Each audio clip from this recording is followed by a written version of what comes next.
할렐루야. 네, 하나님의 크신 은혜가 오늘 주일 6월 두 번째 주일 예배를 드리는 우리 참교 가족들에게 넘치시기를 주님의 이름으로 축복합니다. 요즘 날씨가 많이 부쩍 더워졌죠. 여러분 건강 잘 지키시고 또 이럴 때일수록 운동도 열심히 하시면서 건강 지키시길 바랍니다. 우리가 이제 주일 예배를 드리는 것 정말 이제 하나님 앞에 나아가서 정성스럽게 예배드리는 가운데 우리의 영이 새롭게 힘을 얻고 또 충전을 받는 줄로 믿습니다. 그러니까 우리의 주일 예배 시간은 우리가 하나님 앞에서 새로운 힘을 얻는 시간이다 이렇게 생각하시면 되겠습니다. 여러분 그 경로당에 가면요, 동네 경로당에 가면요, 어르신들이 우스갯소리로 하는 이야기가 있어요. 그게 뭐냐? 손주 자랑하려면 돈을 내놓고 하라, 그런 우스갯소리가 있어요. 자기 손주가 얼마나 잘생겼는지, 얼마나 귀여운 짓을 하는지, 공부는 얼마나 잘하는지, 뭐 이렇게 저렇게 하여튼 손주 자랑하는 거죠. 그렇게 자랑하는 노인들이 많다는 거예요. 그래서 사람들이 가만히 앉아 있다면 손주 자랑 뭐 그런 것만 하고 있으니까, 야, 그러고 할 바에는 돈 내놓고 해. 이런 이제 우스갯소리가 생긴 거죠. 어르신들에게, 노인들에겐 손주는요, 기쁨 그 자체입니다. 내가 자식들을 낳아 기를 때는 애 키우고 살림하려 정신이 없는데 손주들은 조금 다르대요. 바쁘게 일할 나이도 지났고 제 삶을 돌아볼 여유도 있고, 그러던 자의 손주들이 태어나면 이 사랑과 관심이 손주들에게 다 쏠린다고 합니다.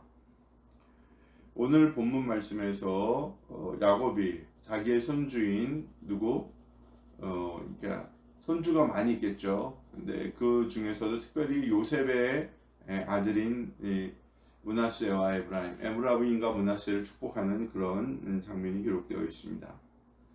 이제 자식들을 축복하기 전에 먼저 손주들, 특별히 요셉의 자식들을 축복하고 있다라는 거예요. 그만큼 야곱이 이들을 아끼고 사랑하고 있다라는 거죠.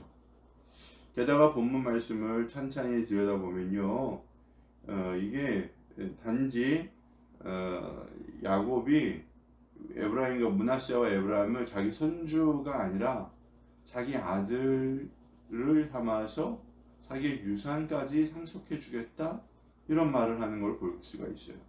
굉장히 특별한 일이죠. 네?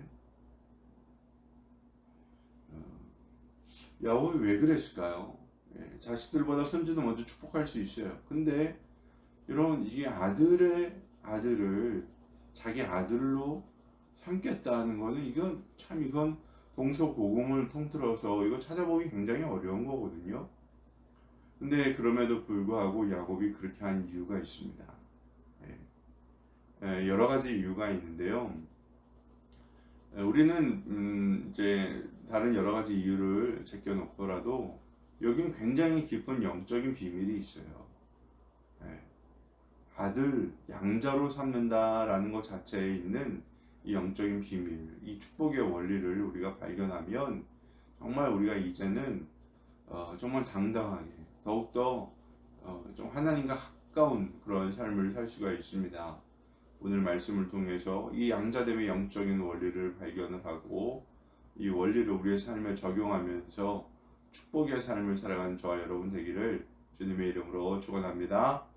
좋습니다.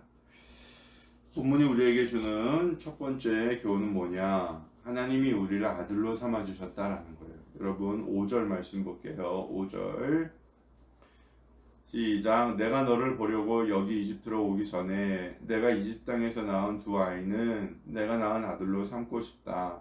루벤과 시몬이 나의 아들이듯이 에브라임과 므낫세도 나의 아들이다. 아멘. 에브라임과 므낫세가 뭐라고요? 나의 아들. 얘네는 지금 내 아들이야. 그런 거죠. 여러분 보세요. 지금 이 에브라임하고 므낫세와 에브라임이 나이가 어느 정도 됐을 것 같아요?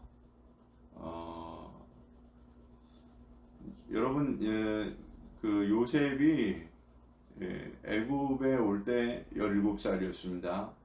그리고 13년이 지나서 총리가 됐어요. 총리가 되자마자 이 이제 바로가 요셉을 결혼을 시켰어요. 온 제사장 보디베라의 딸 아스낫이라는 여자하고 결혼을 시켜서 그 둘 사이에서 므낫세와 에브라임이라는 두 자녀를 낳게 됩니다. 그리고 이제 그로부터 9년의 세월이 지나고 이제 야곱이 이제 이집트 땅에 들어오고 17년이 지났어요. 그러니까 지금 이 요셉하고 아스나 사이에서 낳은 에브라임과 므낫세는요, 적어도 나이가 20대 중반 이후예요. 예. 많이 되면은 뭐 28, 29, 또 이제 둘째는 24, 5 정도 됐겠죠. 예. 20대 중후반의 청년들이 됐어요.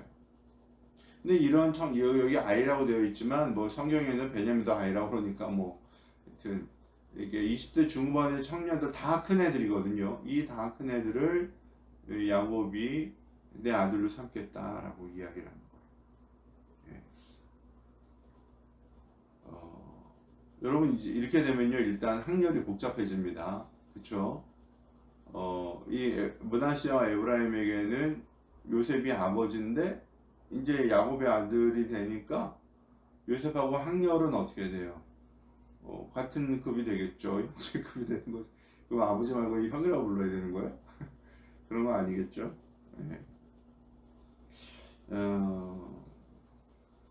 여러분 근데 왜 야곱은 이 요셉의 두 아들 자기 아들로 입양을 했을까? 그러니까 자기 아들로 삼겠다고 그랬을까? 이제부터 내 아들이야 그랬을까?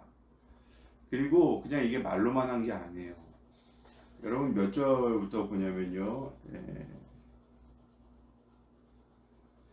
8절부터 이렇게 11절 말씀을 이거 보면 12절까지 쭉 보면요, 요셉이 저기 보세요. 이게 먼저 8절에 야곱이 물어 얘는 누구야? 그러니까 요셉이 뭐예요? 이 아이들은 여기에서 하나님 저에게 주신 자식입니다. 그럼 아이들을 가까이 데리고 나와 그 다음에 어떻게 했어요? 그들을 이끌고 나갔어요. 이렇게 뭐냐면요, 이게 그 고대 사회에서는요 공식적인 입양 절차였다는 거예요. 이름을 부르고 가까이 나오게 하고 서로 이제 안고 그 다음에 축복해주고 다시 뒤로 물러가고, 요게 공식적인 입양 절차였다는 거예요. 그러니까 지금 야곱은 이 요셉의 아이들을 데리고 자기 아들로 삼는 공식적인 입양 절차를 지금 진행을 한 거예요. 여기 5절에도 있듯이 5절이네. 여기 말씀에도 6절에 보듯이 야곱이 이 요셉의 두 아이를 자기 아들로 삼은 것은요, 첫 번째는 뭐냐, 유산을 상속을 해주려는 이유입니다. 근데 유산이라고 그래봤자 애굽의 총리인 요셉이 많겠어요? 아니면 야곱이 많겠어요? 유목민으로 평생 살았던 야곱이 많겠어요? 아니면은 대제국 애굽의 총리인 요셉의 재산이 많겠습니까? 이 둘은요 비교할 수가 없어요. 물질적인 부의 양으로 따지면요, 요셉이 하여튼 좀 엄청 많은 거예요. 비교할 수 없을 정도로 많았을 거예요. 그러면 이 야곱이 정말 이게 자기 재산, 뭐 바닷물에 물 한 컵 붓는 것 같은 이런 자기 재산을 물려주려고 이 에브라임과 므낫세를 자기 아들로 삼았을까요? 아닙니다. 이거는 이들을 각기 한 지파의 명분을 주는 절차라고 보시면 됩니다. 장차 가나안으로 돌아갈 때 이 요셉의 자녀들 므낫세와 에브라임은 각기 한 지파의 몫을 차지할 수 있도록 그렇게 하는 거예요. 고대 이스라엘에서는요, 장자에게는 두 몫을 줍니다. 그러니까 요셉을 마치 장자처럼 여겨서 그에게 두 몫의 그런 유산을 상속을 했다, 이렇게 보시면 됩니다. 17살 어린 나이에 애굽에 들어가서 누구보다 많은 고생을 하고 또 총리가 된 이후에는 자기의 가족들을 버리지 않고 가족들 모두를 돌본 이 요셉의 이 공로는 장자가 되기에 충분하다 야곱이 여겨서 이 요셉의 두 아들 에브라임과 므낫세를 내 아들로 삼아서 장차 가나안에 들어갔을 때 한 지파의 역할을 그런 몫을 차지할 수 있도록 이 야곱이 지혜를 낸 거죠. 저는 오늘 이 야곱과 요셉 그리고 요셉의 두 아들 이들의 사이에 얽힌 이 모습을 보면서 굉장히 큰 감동을 받았어요.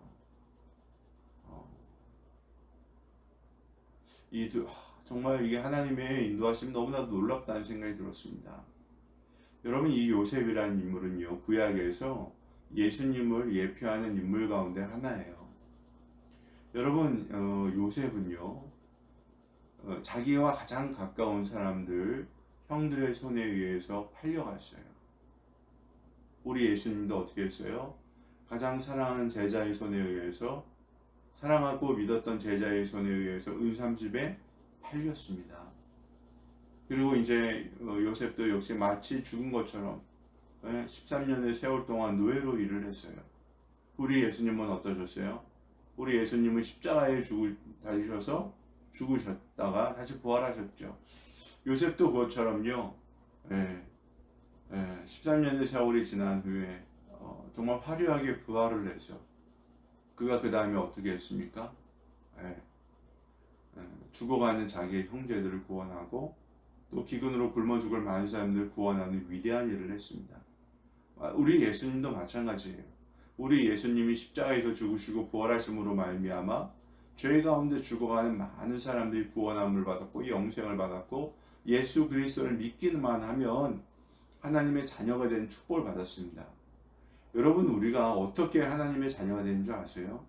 예수님의 피로 씻김을 받았기 때문에, 그 예수의 생명이 우리에게 들어왔기 때문에 우리가 하나님의 자녀가 되고요, 하나님을 아버지라고 부를 수 있는 거예요. 감히 그전에는 죄인인 우리가 어떻게 창조주 하나님, 영원하신 하나님, 흠이 없는 하나님, 이 하나님을 아버지라고 부를 수 있겠습니까? 우리가 하나님을 아버지로 부를 수 있는 유일한 이유는요, 예수 그리스도가 우리의 죄를 사하시고 그 생명이 우리 안에 들어왔기 때문에 우리가 하나님을 아버지라고 부를 수 있는 거예요. 그러니까 우리는 예수님 덕분에 하나님에게 입양됐다, 이렇게 여러분 보시면 돼요. 하나님의 자녀가 된 거예요. 우리의 육신의 부모는 따로 있지만 우리의 영적인 아버지는 우리 하나님이신 줄로 믿습니다. 그래서 우리가 하나님을 아버지라고 부를 수 있는 거예요. 그러니까 이제 하나님이 나의 아버지가 되었기 때문에 어떻게 돼요? 하나님의 집이 나의 집이에요. 하나님의 지혜가 나의 지혜예요. 하나님의 능력이 나의 능력. 하나님의 소유가 바로 나의 것이 되는 거예요. 이거를 받을 때가 있을 뿐이지 하나님의 모든 것이 내 것이라는 것은요, 이거 부인할 수 없는 사실입니다. 그래서 여러분, 우리 이 양자됨의 이 기쁨을 우리가 알아야 돼요. 이 축복을 바로 깨달아야 합니다. 그래서 난 이제 하나님의 자녀다, 이 사실을 믿고 확신한다면요, 여러분, 세상에 어떤 일이 닥쳐도 우리가 두려워하거나 무서워할 필요가 없어요. 하나님 것이 다 내 것인데, 아버지의 것은 아들의 것이 아닙니까? 이 하나님이 나의 아버지가 되셨음을 여러분 이제 기억하면서 늘 감사함으로 살아가는 저와 여러분 되기를 주님의 이름으로 축복합니다. 본문이 우리에게 주는 두 번째 교훈은 무엇이냐? 하나님이 주시는 복은요, 인간의 생각을 뛰어넘는다는 거예요. 여러분 몇 절 보세요? 20절 보세요. 20절 시작. 그날 야곱은 이렇게 그들을 축복하였다. 이스라엘 백성이 너희의 이름으로 축복할 것이니 하나님이 너를 에브라임과 같고 므낫세와 같게 하시기를 빈다고 할 것이다. 이렇게 야곱은 에브라임을 므낫세보다 앞세웠다. 아멘. 여러분, 므낫세가 받아들이고 에브라임이 차남입니다, 요셉에겐. 근데 그 야곱이 이 므낫세와 에브라임을 축복을 할 때 손을 엇갈려서 안수를 했다는 거예요.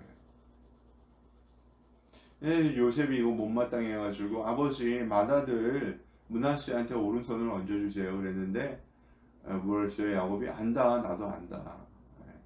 그렇지만 나는 에브라임에게 오른손을 얹을 것이다, 이렇게 했어요. 여러분, 야곱이 왜 그랬어요? 자기가 차남이라서 그랬을까요? 뭐 이유가 있겠죠. 근데요, 여러분, 이건 단지 그냥 이게 좀 괴팍한 노인네의 변덕이다 이런 식으로 생각할 것이 아니라요. 여기에는 뭐가 있냐면요, 장래 이루어질 일에 대한 여기 뭐가 있어요? 암시가 있어요. 예.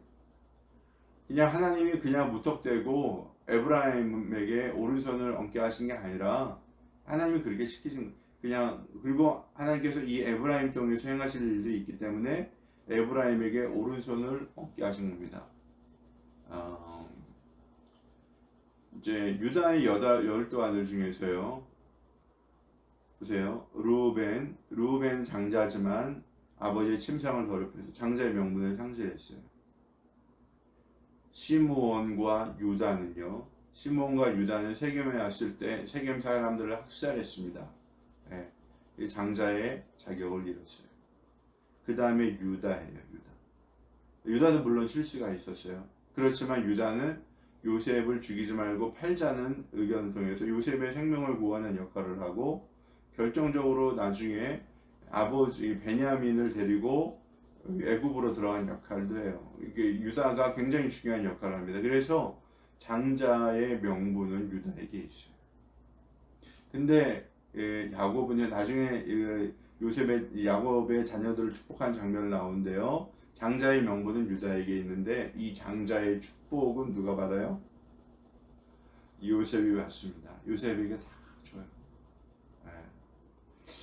그리고 정말 특별한 것은 뭐냐면요. 그럼에도 불구하고 장자의 명분을 가진 유다를 통해서 메시아 예수 그리스도가 오신다라는 거예요. 그런데 여기서 이제 에브라임과 므낫세 어떤 역할을 하는지 이제 훗날 보게 되면요, 이 에브라임 지파에서는요 여호수아가 나오고요, 또 이 에브라임 집에서 또 누가 나옵니까? 나중에 여로보암이 나옵니다. 북이스라엘을 쪼개가지는 여로보암이 나와요. 그러니까 이 에브라임 지파는요 좀 특별한 지파예요. 특별한 지파예요. 또 이제 므낫세 지파에서는 기드온이라는 걸출한 사사가 나오죠. 중요한 것은 뭐냐면요, 이제 야곱이 이 에브라임과 므낫세를 축복하고, 이들에 향한 축복에는 그들의 앞에 주어질 일들에 대한 일들이 다 이 암시가 되어 있습니다. 근데 이거는 전적인 뭐예요? 하나님의 선택이에요. 우리는 장자가 두 배의 축복을 받는 것이 당연하다 생각을 하지만 그건 인간의 관습일 뿐입니다. 인간의 생각일 뿐이에요. 예. 하나님 보시기에 더 크게 쓸 인물이 있고 하나님 보시기에는 더 작게 쓸 인물도 있는 거예요. 근데 이제 대부분의 성경의 역사들을 보면은 이 장자들을 통해서 많은 일들이 일어나죠. 예수님도 마리아 요셉에겐 장자로 태어났잖아요. 근데 그게 중요한 게 아니라 이게 전적인 하나님의 쓰심이기 때문에요. 우리는 뭐예요? 하나님의 인도하심이 뭐예요? 그냥 순종하면 돼요. 하나님은 장남과 차남을, 또 큰아이와 맏아이, 그런 자녀들을 차별해서 축복하시는 분이 아닙니다. 하나님에게는 그런 구분이 없어요. 그런 전적인 하나님의 선택일 뿐입니다. 이런 하나님의 선택 앞에서요, 우리가 우리의 신분을 가지고 불평하거나 원망할 필요가 없어요. 내가 왜 장남이 아니야? 나는 왜 차남으로 태어났지? 나는 왜 막내딸로 태어나지 않아서 이렇게 예쁨과 사랑을 못 받는 거야? 뭐 이런 불평을 할 필요가 없어요. 왜? 그냥 하나님이 나에게는 맞는 축복을 허락하여 주시고 나를 거기에 맞도록 사용하실 것이기 때문에 우리는 그냥 다만 감사함으로 우리에게 주어진 사명을 감당하면 되는 것입니다. 사랑하는 여러분, 하나님의 선택에는 차별이 없습니다. 또 하나님의 선택에는요 부족함이 없다라는 거 분명히 깨닫고 하나님의 인도하심에 순종한 저와 여러분 되기를 주님의 이름으로 축복합니다. 그럼 본문이 우리에게 준 마지막 세 번째 교훈 뭐냐? 수고한 자에게 거기에 많은 은혜를 베풀어 주신다라는 거예요. 여러분 몇 절 보시냐면요, 22절 보세요. 22절 시작. 그리고 내 형제들 위해 군림할 너에게는 세겜을 더 준다. 세겜은 내가 칼과 활로 아모리 사람의 손에서 빼앗은 것이다. 아멘. 내 형제들 위해 군림할 너 요셉. 예, 지금 예, 야곱은요 이 세겜이라는 땅을 누구에게 줍니까? 예, 요셉에게 줍니다. 근데 이 세겜은 좀 달라요. 마므레 막벨라 굴은 아브라함이 어떻게 했어요? 햇사람들한테 산 거예요. 돈 주고 샀어요. 예, 그냥 소유권이 그래서 있는데, 근데 여기 지금 뭐예요? 세겜은 뭐예요? 칼과 활로 뺏은 것이다 그러거든요. 근데 이거 이제 실제적으로 세겜을 점령할 때 일을 한 사람은 누굽니까? 시므온과 레이죠. 거기를 어떻게 시몰살을 시켰죠. 근데 지금 이 야곱은요, 이 세겜은 칼과 활로 내가 아모리 사람의 손에서 뺏은 것이다. 그리고 내가 너에게 그것을 줄게. 이야기를 하는 거예요. 실제로 나중에 이스라엘 백성들이 400년 지난 다음에 애굽에서 나올 때 요셉의 유고를 가지고 나왔어요. 그리고 가나안에 들어가서 그 유고를 어디에 장세를 지냈냐? 이 요셉이 야곱에게 유산으로 받은 세겜 땅에 장사를 지냅니다. 네. 여기는 누구에게? 요셉의 후예들 므낫세와 에브라임에게 주어진 땅이야. 이렇게 하면서 거기에다 장사를 지내요. 야곱이 왜 요셉에게 이 세겜 땅을 주었을까? 네. 요셉은 그가 가장 사랑했던 라헬의 아들입니다. 그래서 정말 많은 사랑을 베풀었는데 도리어 그 일이 올무가 되어서 요셉은 말로 다 할 수 없는 고난을 겪어야 했어요. 그럼에도 불구하고 요셉은 자기 가족들이, 아버지의 자녀들이, 자기 형제들이 크나큰 위기를 맞이했을 때 옛 원한에 사로잡히지 않고 그들 모두를 구원하는 위대한 일을 행합니다. 그러니까 그런 요셉에게 야곱은 뭐예요? 자신이 가장 사랑하고 아끼고 힘들게 수고해서 얻은 땅을 주는 거예요. 이미 요셉은 야곱이 상상할 수도 없는 부자예요. 재산은 물려줘봤자 이미 요셉이 가진 것에 비해선 적어요. 그래서 야곱은 요셉에게 없는 것을 주는 거죠. 곧 가나안 땅 세겜을 유산으로 남겨주면서 동시에 이야기를 하는 거예요. 넌 지금 여기 애굽의 총리잖아. 근데 너희가 진짜 가야 할 땅은 어디 있어? 저기 가나안 땅 세겜이 너의 땅이야. 내가 너에게 유산으로 준 땅이야. 그러니까 너는 여기에 애굽의 총리지만 항상 저 가나안으로 갈 생각을 하고 너의 자녀들이 시간이 돼서 반드시 가나안 저 세겜으로 돌아갈 수 있도록 해. 그런 의미에서 세겜 땅을 요셉에게 유산으로 남겨준 것입니다. 사랑하는 여러분, 하나님의 계획은요 이렇게 보여요. 약속과 성취라는 관점에서 이루어지게 됩니다. 야곱은 죽기 전에 나를 가나안 땅에 묻어달라 유언을 남기고, 그리고 가장 사랑하는 아들, 믿었던 아들 요셉에게 세겜을 주면서 장차 너희가 돌아가야 될 곳이 그곳이다라는 것을 일깨워줍니다. 사랑하는 여러분, 우리가 이 땅에 살면서요 우리가 돌아갈 영원한 천국 본향이 있다는 것을 잊으면 안 돼요. 꼭 기억해야 합니다. 그리고 그 나라에 돌아갈 생각을 하면서 살아야 돼요. 그게 믿는 자의 본분입니다. 우리가 이것을 망각을 하고 마치 이 땅에서 영원히 살 것처럼 생각을 하면요 그리스도인의 삶은 무너지게 돼 있어요. 목표와 방향을 잃게 돼 있습니다. 도대체 무엇을 위해 사는지 모르게 돼요. 그렇게 되면 어떻게 해요? 다람쥐가 쳇바퀴 돌듯이 그 연이 꼬리를 잃고 뱅뱅 매물 놀듯이 그렇게 살 수밖에 없는 것입니다. 사랑하는 여러분, 오늘 우리는 놀라운 영적인 비밀을 봤어요. 아들로 삼아주신 은혜, 그리고 하나님의 선택에는 하나님의 선택은 인간의 생각을 초월한다는 것, 그리고 하나님은 그 수고에 걸맞는 땅을 주시고 또 미래의 일까지 하나님께서 이끌어 주신다는 것, 이 여러 가지 놀라운 비밀을 발견했습니다. 우리는 가만히 두면 죽을 수밖에 없는 죄인들이었습니다. 그런 우리를 예수 그리스도의 피로 하나님의 자녀로 삼아주시는 은혜를 우리가 기억할 때 우리는 더 이상 세상에 얽매여 사는 사람들이 아니라 하나님 나라를 기업으로 유업으로 받는 축복의 사람들이 되는 줄로 믿습니다. 우리 참교회 가족들 모두 이런 놀라운 은혜의 삶을 살 수 있기를 주님의 이름으로 축원합니다. 기도하겠습니다.